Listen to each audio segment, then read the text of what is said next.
Good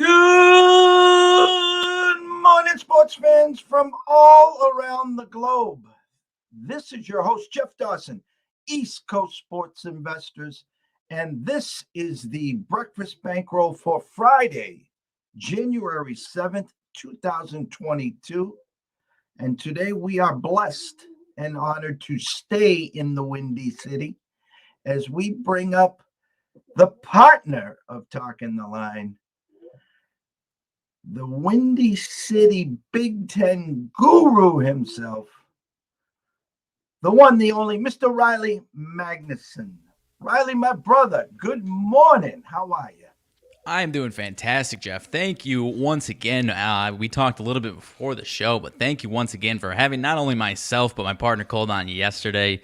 Listen, yesterday you guys had a great show. Listen, I listen at least a few times a week to your show, so I'm a big fan of not only the show but yours. Appreciate you. If anyone missed it, Jeff came on our Wise Words show a few weeks back. Absolutely electric episode with you, Jeff.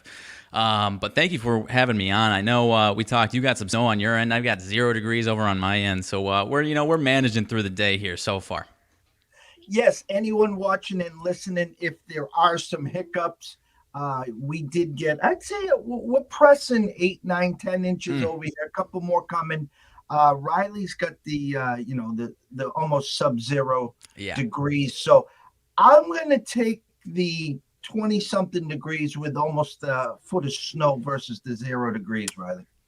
Yeah, I would absolutely trade you. I have not been. It's been about this for the entire week. I have been outside, a total of 60 seconds to take out the trash, and that is about it this entire week. So I'm ready to get done with this. We didn't have a bad December, so I can't complain too much. But January is coming rough for us.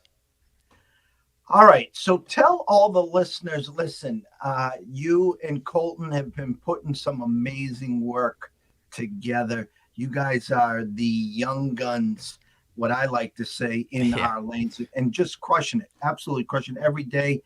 Coming out there full of great information, great content, enthusiasm, exactly what we need down here. But with that said, you didn't wake up and click your heels and say, this is what I'm going to do. So give us a little insight growing up. Where did the light bulb come on, and where did you get hooked on the sports, and where you are today?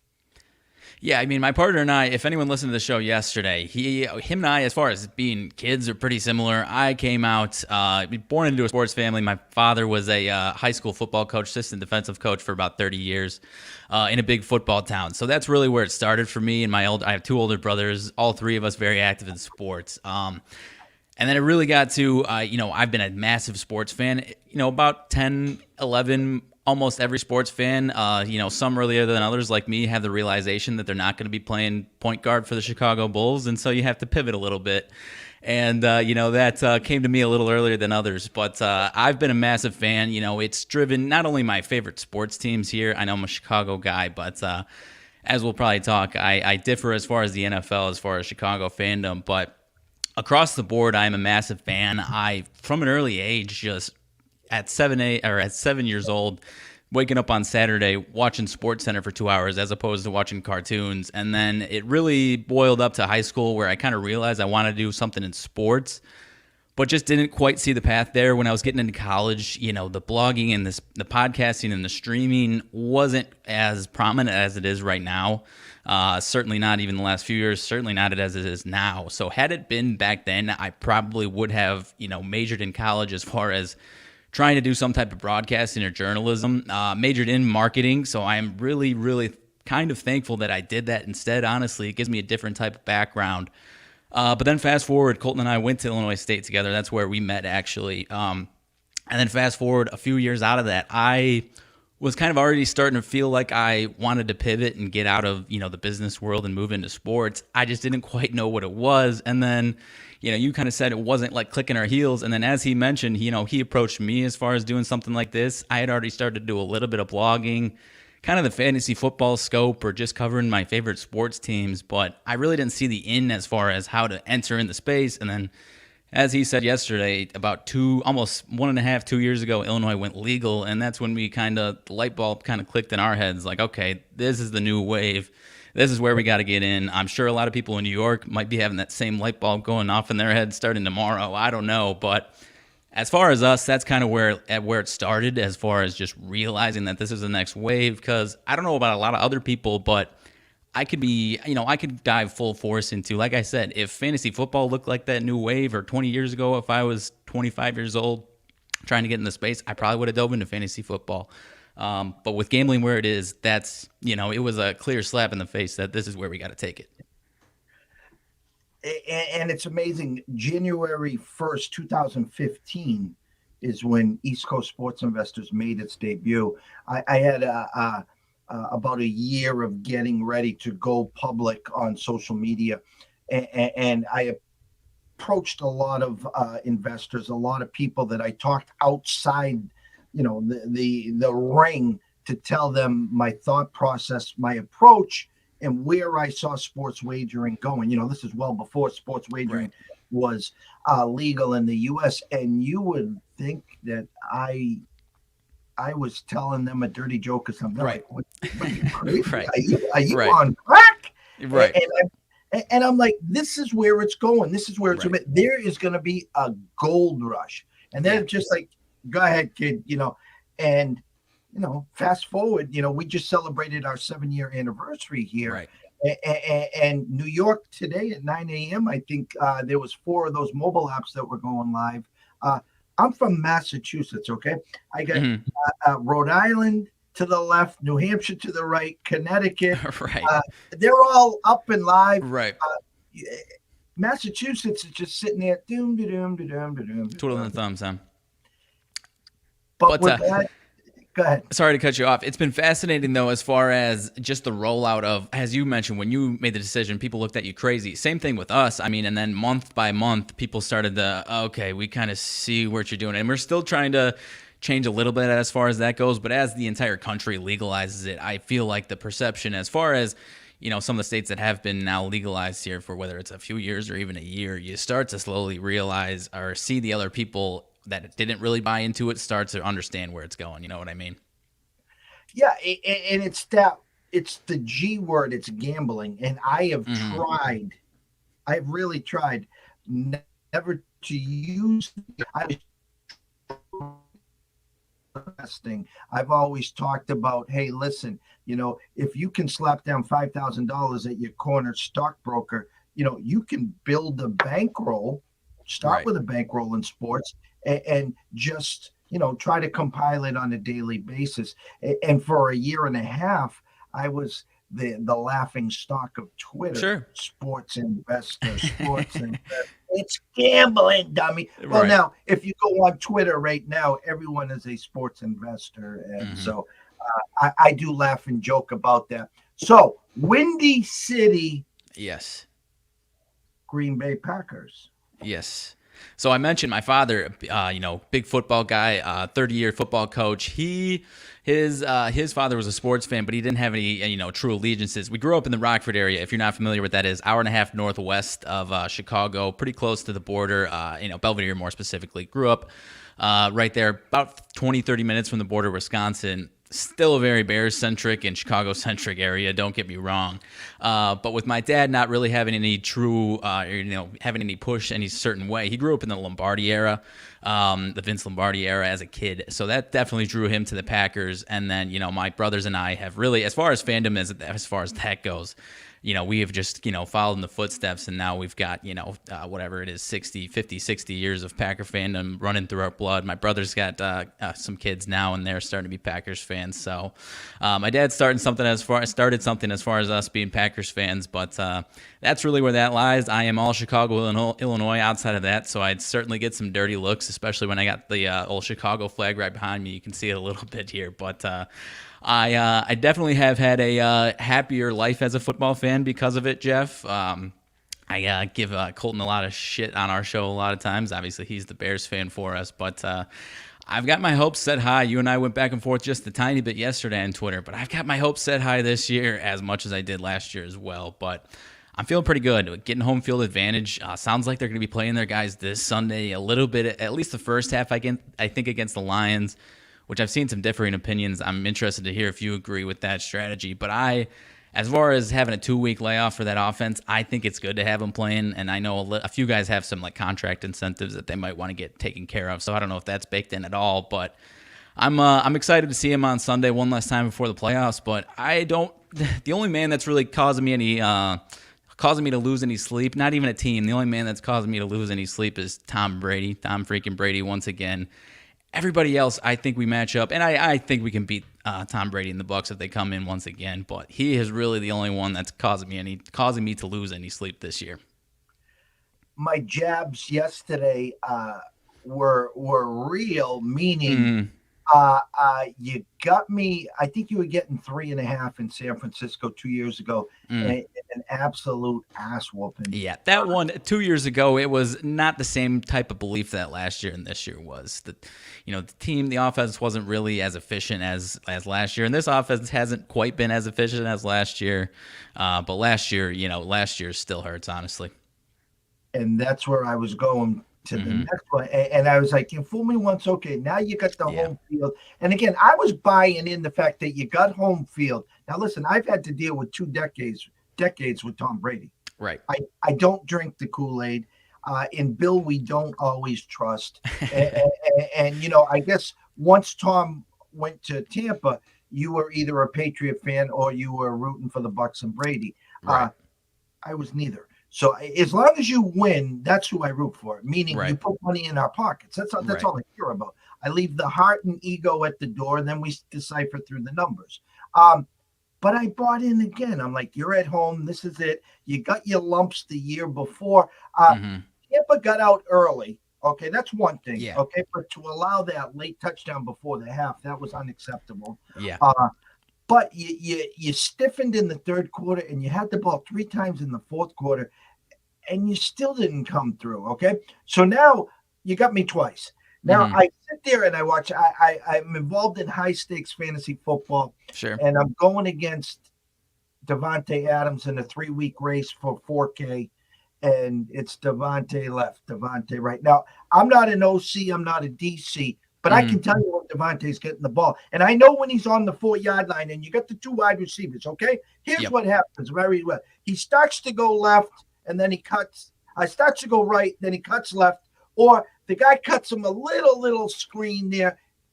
Can a DC double, triple this guy? You don't have many wide receivers. Lazard, MVS. You got 2 running backs, and you barely have a tight end. Can someone else beat me other than Adams?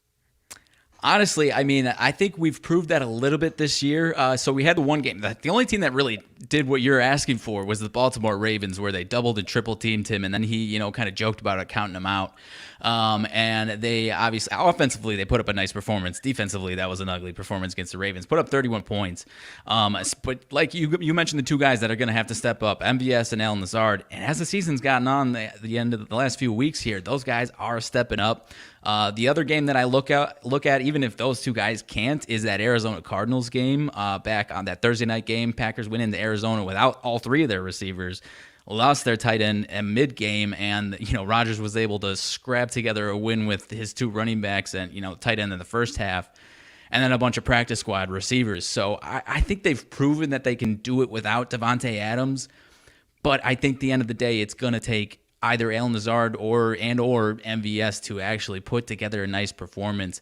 If everybody's healthy, I feel fantastic about it, especially the way the rest of the NFL is shaking out. Honestly, there's just the other aspect of it is that nobody's really scaring me. Tampa's defense, if they can get to the level that they were last year, would probably scare me a little bit. But Arizona, Dallas, and LA, I like the way the Packers match up to them. And in the AFC, there might be a couple teams that I think can match up to us pretty damn well. But, I think they've proven that they can do it in a number of different ways, getting those wins, the Packers, that is. Yeah, and the local, they really, I think, instead of Aaron Jones and then Dylan, I think it's almost, a 1A, 1B at this point. And I really think they got more confidence in Dylan. Well, right? Yeah. They With don't. the cold weather, I would agree. If they were, an LA team or down in the South, AJ Dillon is just the style of running back that come January, December, when it's under 20 degrees, the defenders just don't want to get in his way because he's going to run you over.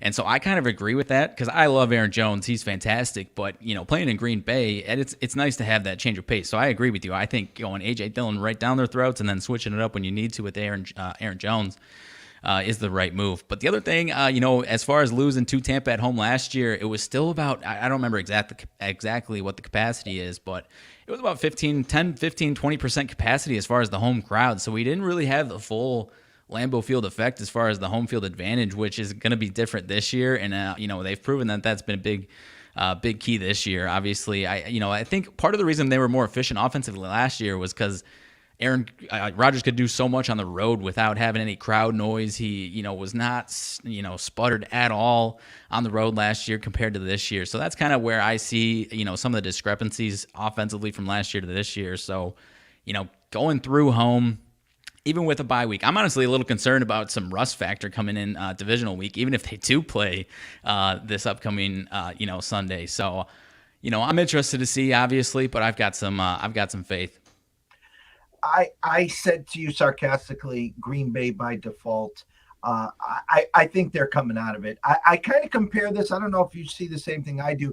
I comparing this to John Elway, meaning John got there early in his career. It took him some time to get back. Uh, I see the same thing here where Aaron got there early. It's been a long gap. I see him getting back there this year. My preseason pick was the Niners. Unfortunately, now the Jimmy G just can't stay healthy. Trey Lance is not going to lead them into Lambeau and you guys. Right. So I think that takes them out. The Rams do scare me in regards. They have Donald, they have Cup. But Stafford, which Stafford are you going to get on that big stage? And warm weather and now traveling to Lambeau. And then you could look back at his career. He was a dome quarterback before then.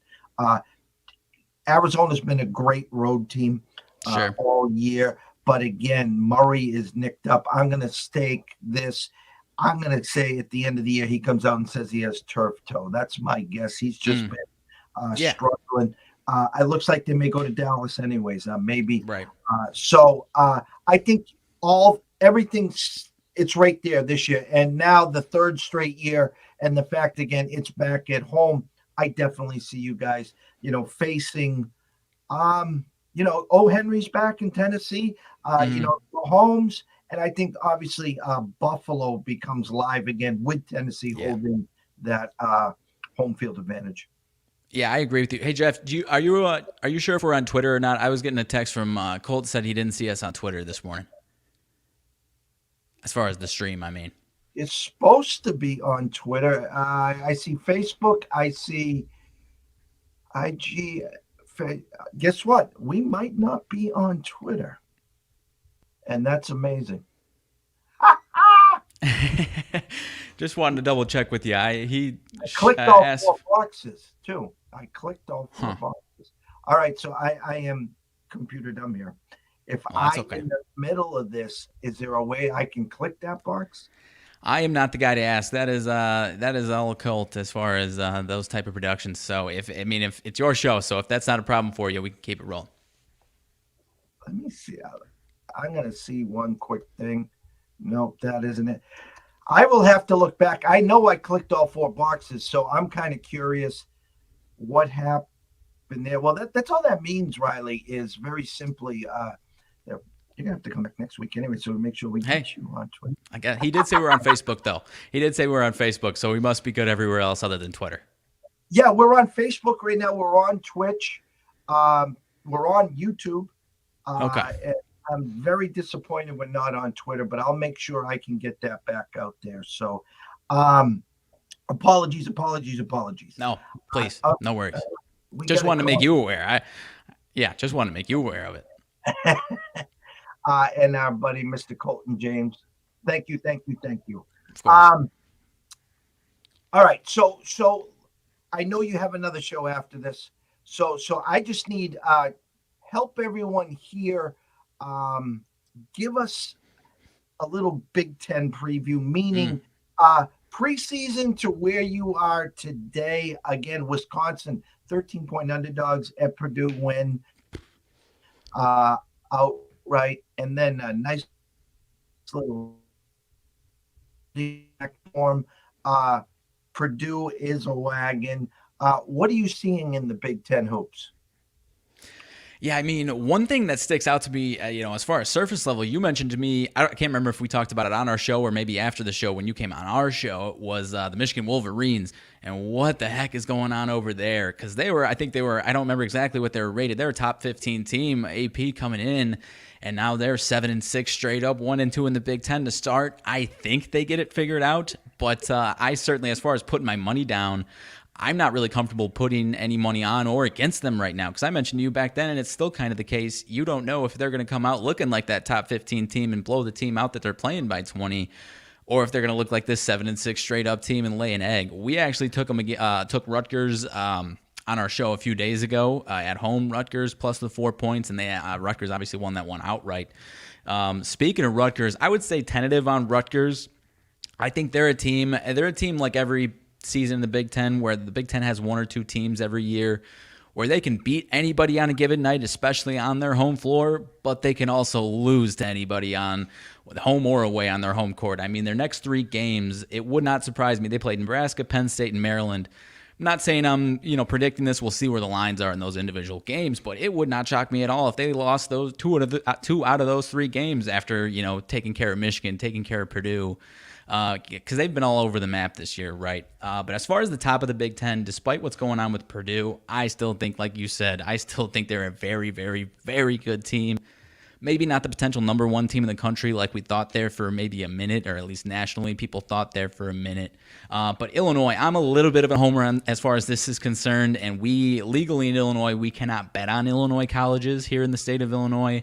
Hopefully that changes here soon. I know they're tweaking the rules so it's in person here in a few months, but I think Illinois is a really good team. They had a little bit of a flirted with Maryland at home last night a little bit, but I think they're really, really, really good.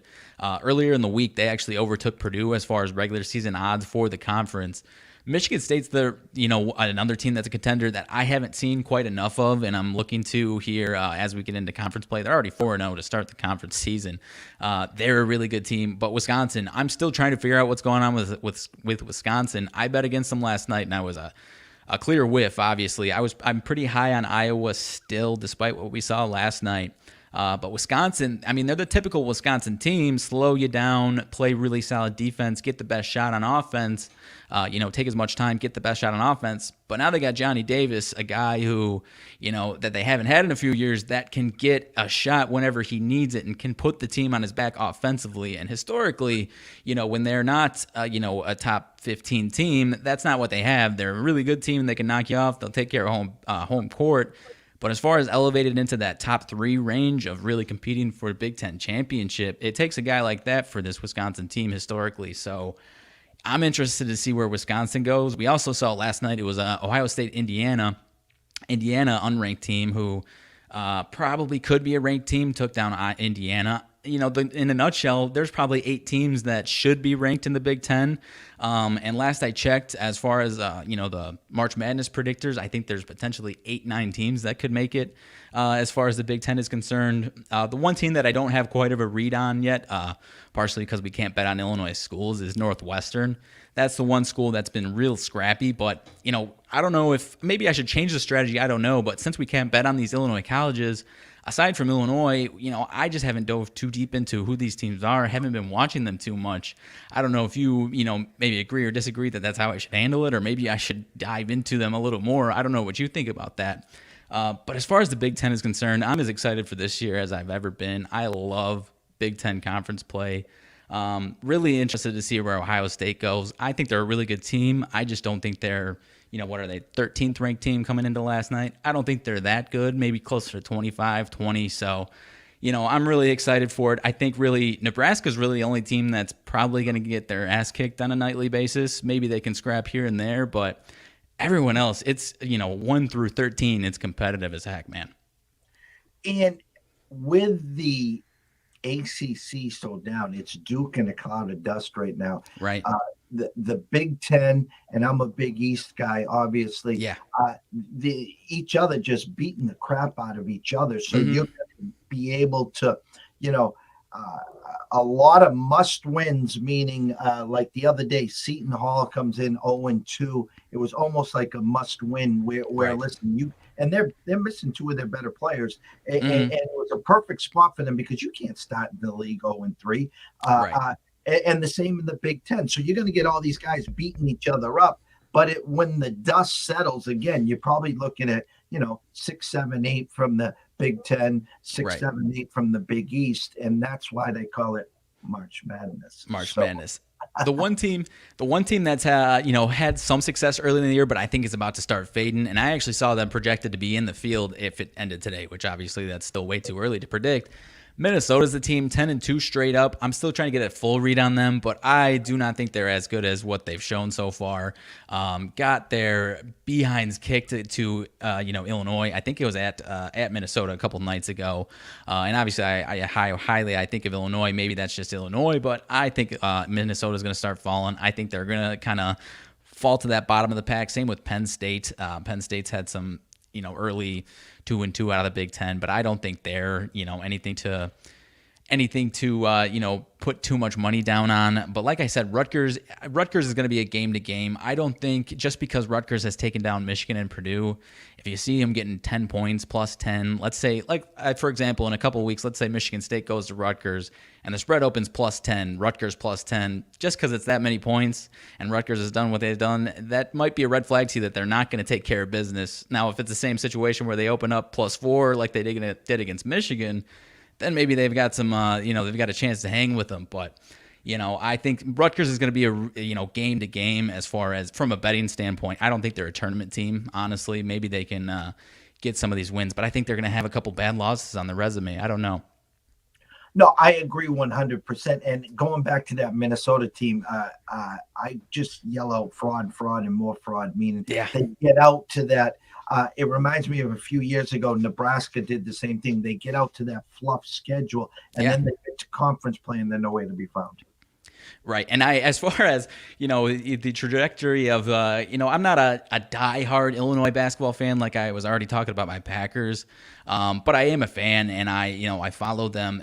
Their path they've been that team like I was talking about as far as Rutgers. They've been that team like you're talking about as far as Minnesota. So I can already see, when these teams get out to this, I can already see, oh, this reminds me of this team 5-10 years ago. As far as, last night, I said I picked Iowa. Obviously, it was a whiff. A lot of what I love as far as the Big Ten being my specialty is a lot of these teams play historically the same style of basketball year over year, or at least the last 2-3 years. And in Iowa's case, I saw Iowa taking care of business over Wisconsin the last few years. I think 4 straight wins. And so that was, one of the bigger things that I was trying to pick off last night. But obviously Johnny Davis had other plans last night. Okay, it's Friday night. A lot of the public get paid on Friday nights. This is a Friday night where we have always said fade the public. Right. They get paid, they run to the window and they tell the wife, hey, I'm going to get us a couple pizzas. And they end up swinging by the sports book and the pizzas are left on the oven. And then they come limping home at 11:30, broken cold pizza. Right. Any leans, anything you see today before we quickly break down maybe a couple Big Ten games on Saturday? Yeah, I mean, I'm interested to hear, as far as college basketball, I'm interested to hear what you're thinking, kind of right along those lines as far as the couple Big East games, my friend. Those ones I'm leaning to. Let's see if I can pull those up real quick. I have not locked these in yet. I have preliminary interest in Georgetown plus the 2 points at home against Marquette. My biggest concern there, or maybe not concern, but what's holding me back is just Marquette's just been a weird team to try and get a read on, and maybe you can shed some more light on that. And Marquette's been obviously up in Milwaukee, just about an hour drive from us. That's obviously a little bit closer to our, our neck of the woods, but they've been just a really bizarre team to try and figure out, especially from a line, what they're going to be on a nightly basis. But we just haven't seen Georgetown since December 18th. That type of layoff always concerns me as far as putting my money down on that team. Are we going to see a well-rested Georgetown team? Or are we going to see a rusty Georgetown team? But as far as where I'm seeing it, it does look like a lot of money is coming in on Marquette, and from what I've seen, that line has been sticking right at 2. So at least right now, I'd be interested in Georgetown plus the 2 points. It's so funny you go right to that game because I was looking at that last night. We do an email blast Thursday, Friday, Saturday, Sunday, Monday, and I had to wait for some lines. And I was eyeing Georgetown, and Yeah, again, great eyes on the 18th. They haven't played because of COVID. Uh, right, Remember, the public always remembers what they saw last, and what did they right. see? They saw Marquette destroying Providence, and so as your Illinois team opened up 5-point favorites in Minnesota and went to 7, Yeah, and they mopped them. Marquette only opened up at 2 here. And it's what I call here the carrot.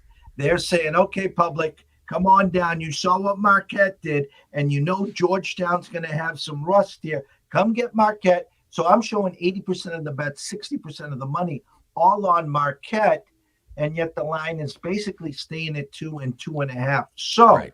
with that said, anyone watching and listening here, I'd hold off, wait till that line jumps to 3, and I'd pounce on Georgetown.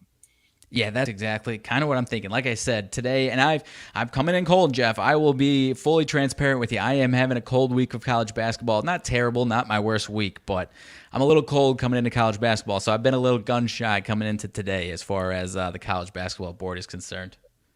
Well, as Colton knows and the rest of the world knows, I feel your pain because 2 nights ago, my 2 games were on SVP bad beats. Yes, I did have Iowa State -5, and I got beat by a 40-foot double clutch off the glass 3-pointer at the buzzer.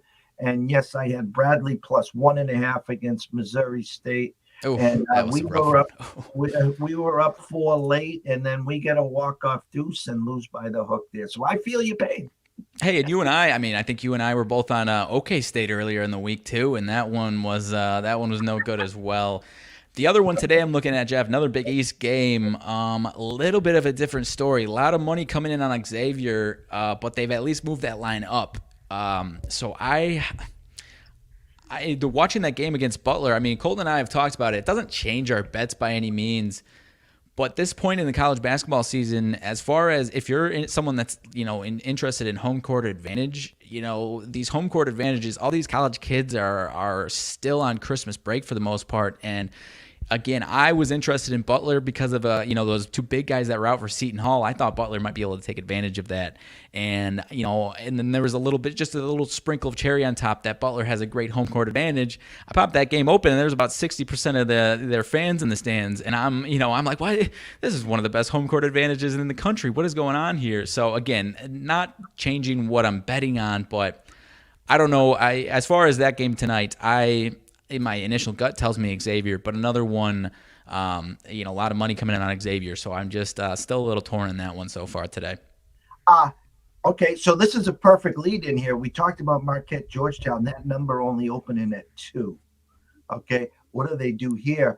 They open this one at 5.5 and immediately goes to 6. Mm-hmm. And I'm showing a 62% of the bets is coming on Xavier, but only a 53-47 split on the money. So there is money Okay. coming in on Butler, but yet the line is creeped up a half point on that. And Butler has been that Jekyll and Hyde team. We Yeah. had Butler earlier this year, and they had a great win for us. But they're one of these teams that if you run to the bathroom and come back and make a sandwich in between, you could be down 15 in a heartbeat. No kidding. No kidding. They, that was another team. We stayed away from it, but specifically that game against Purdue, they get beat by 30. And you and Colt had a good conversation about Ken Pom. They're about 100 spots lower than Xavier as far as just overall ratings. I think Xavier is right around top 25 as far as Ken Pom overall ratings. Butler's outside of the top 100, so Xavier's looking for a bounce back spot too. So I'm interested in Xavier tonight in this spread here. I am too. I'm going to follow that number. I think you're Yeah. on to something good there. I know you guys have another show coming up. I just want to be able to, anything you see tomorrow in the Big Ten that we should keep our eyes open for. Yeah, let's see. Let me pull it up real quick. Let's see, we've got three matchups, if I'm not mistaken. Purdue, Penn State. No idea what that number is going to be. I have a feeling that Purdue is going to be pretty hell bent on, stringing a win to, getting a win together at Penn State against a team that they should be outmatched against. Just mentioned Rutgers. They got Nebraska coming into Rutgers. Again, Rutgers will be favored in that game. Not sure by how many. Not saying I'm interested in Nebraska, but I could see that being, not saying they lose, but maybe Rutgers is a 4 or 5 point favorite. That could be a letdown spot for Rutgers. I'm not sure about that one either. Um, And then there's one more. Michigan State, Michigan is the last one here. That one, again, interested to see where the spread goes. And I said, I'm not really comfortable wagering any money on Michigan right now by any means. And Michigan State's been pretty damn good. They've at least been consistent, right? So depending on what that spread is, I think they can maybe, I'm not sure if they'll be favored. I'm not sure if they'll be the dog on the road there against their rival Michigan. I'm not sure honestly not sure what the public perception of Michigan is right now. I feel like, the public is probably panicking on Michigan as well. But I think Michigan State goes in and gets a win there. They're just playing more consistently. Even if, I talked about if Michigan shows up as that top 15 team, if that's the case, then I think we'll just have a really, really good game because this Michigan State team is rolling along right now. 13-2 straight up, 9-6 to the number, 3-0 ATS on the road. So I think they can go in and get a win. If they're favored by 2.5, 3, 4, then I might be a little tentative on that number. I honestly would be surprised if they are favored by that number. I don't think they would be favored, if not even a dog. I don't think that line would be more than 3. What are your thoughts on that one? I think the perception right now is obviously this is not John and the Fab Five here. Yeah. And they are real. And public perception would be this team can't beat Rutgers. How the hell are they going to play with Michigan State? Yeah, 100%.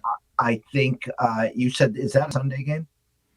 This one's on Saturday, at least where I'm seeing it here, 1:30 p.m. Saturday. So it's we talked about early season and records, and it's kind of one of those must wins for Michigan. Sure. My gut would probably tell me that you might get Michigan State in that 3.5, 4.5 range favored. Yeah. A reeling Wolverine team, but it comes down to public perception where I think Izzo's armies and the public will be running the window, pounding the Spartans, but it is a get right must-win spot for the Wolverines. Yeah, it has to be, right? I mean, if they lose that, they're in a serious hole. You can almost kiss the regular season conference. I mean, I don't know. Maybe you can already kiss that goodbye as far as how crowded the top of the Big Ten is. I think you might be able to. But if they lose this, their hopes for any regular season title is gone. Looking ahead to Sunday, we just talked about it. Minnesota to Indiana. Minnesota on the road to Indiana. I'm interested to see where that spread is. I like Indiana. They're not destroying teams by any means, blowing any teams out, but they're at least taking care of business. They're at least taking to their home court. So I'm interested to see where that one is. Maybe a 5 to 7 point spread. Maybe I'm a little over the top on that one. Northwestern going into Ohio State. I mentioned I'm not sure what that spread will be. Northwestern's a team that I just have not seen enough of. And then Wisconsin going into Maryland. That's a spot Wisconsin should take care of business, right? Everything we just talked about. After a huge couple of wins, that could be a letdown spot. Just without seeing a spread, just speculating there. They should take care of business against Maryland. Maryland's a solid team.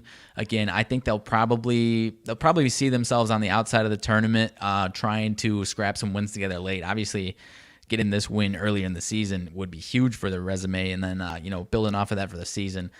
I think Wisconsin should go in and take care of business. But again, without seeing these spreads, it's obviously, my thoughts always change when I see a spread, especially when you see those kind of, what appears to be a public carrot. So I imagine one of these spreads will be like that this weekend for the Big Ten. Another Jekyll and Hyde team for me is Maryland, because Maryland, again, you don't know which team's going to show up. And again, when you go against them, that's the team that, is box to wire on you. They get out to that early, 13-2 lead and don't look back. Right. And now a Wisconsin team rounding into form, win at Purdue, solid win last night. A Maryland team limping back home after playing Illinois and they've had 2 tough games. Illinois and Iowa. And Iowa. Yeah. So this again puts And I assume that's the Sunday night special around 6:30, 7 o'clock. Yep, exactly. Yep, correct. So you're not going to have a lot of good football games. So the good little Hmm. parlay action there might be, the home team versus whether you like the Raiders or you like the Chargers because they're Sure. going at 8 o'clock. Yeah.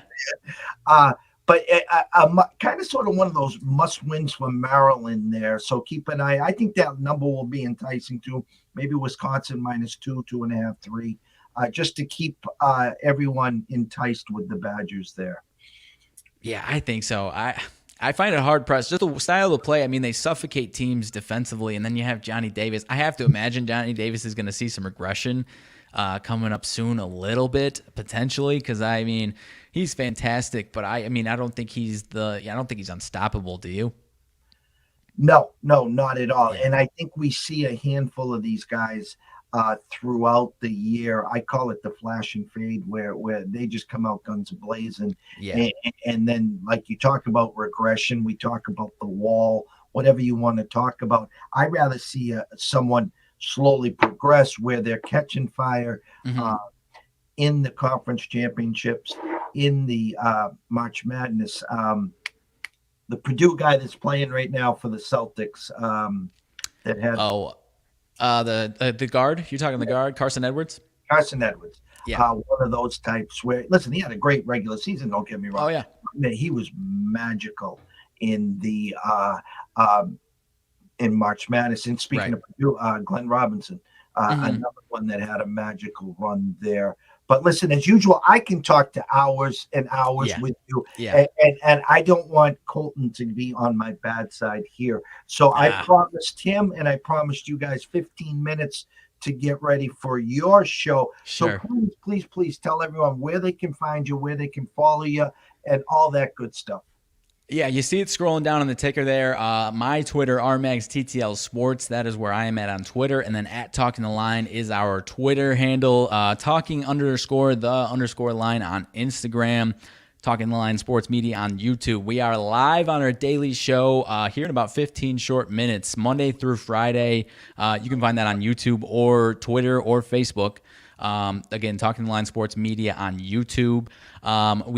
We had you on our Wise Word show. We do a weekly interview show with folks like Jeff or other respected individuals in the business. Interview them, get their experiences, pick off what they like as far as strategies, and sometimes we have a little bit of a different angle. We've had